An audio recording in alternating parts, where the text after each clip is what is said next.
Ant-Man and the Wasp director Peyton Reed denies reports that the upcoming film will be a comic book romantic comedy.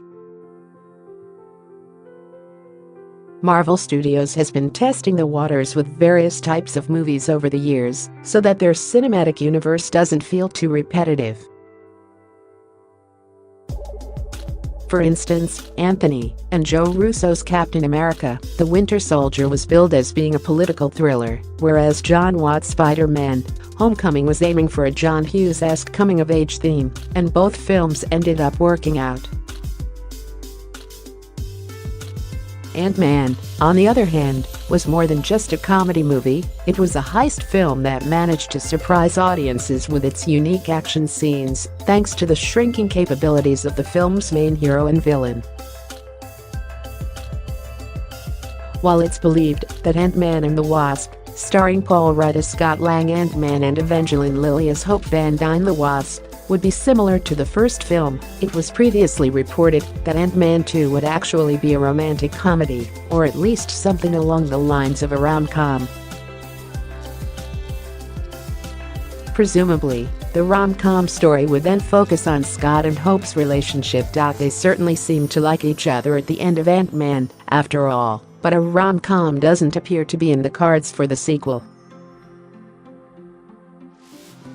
Speaking with Empire, Peyton Reed expressly refuted past reports that Ant-Man and the Wasp is a romantic comedy, saying, "It's not a romantic comedy.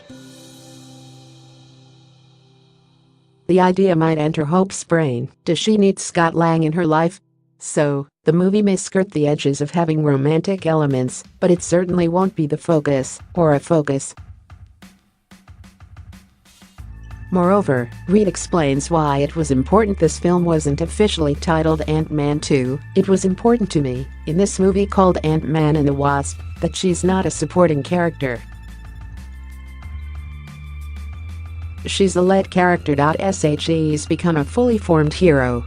Hope van Dyne's ascension to the Wasp was teased at the end of Ant-Man, once Michael Douglas Hank Pym realized his daughter's potential of taking on her mother's mantle as the flying superhero. As a side note, Michelle Pfeiffer will be appearing as Janet van Dyne in Ant-Man 2. That was a few years ago, and judging by the first Ant-Man and the Wasp trailer, it's clear that Wasp is now a full-fledged superhero in her own right. After all, she does tell Scott that if he had called her, he wouldn't have been caught by the authorities. There's still quite a bit that's unclear about Ant-Man and the Wasp at the moment, such as where exactly in the timeline it takes place in relation to the Russo Brothers Avengers, Infinity War. What is known is that the film will have the closest connection to Infinity War.Why else would it be the first MCU movie to release after Avengers 3? Although Ant-Man and the Wasp doesn't hit theaters for another few months, one thing is for certain, it's not a romantic comedy.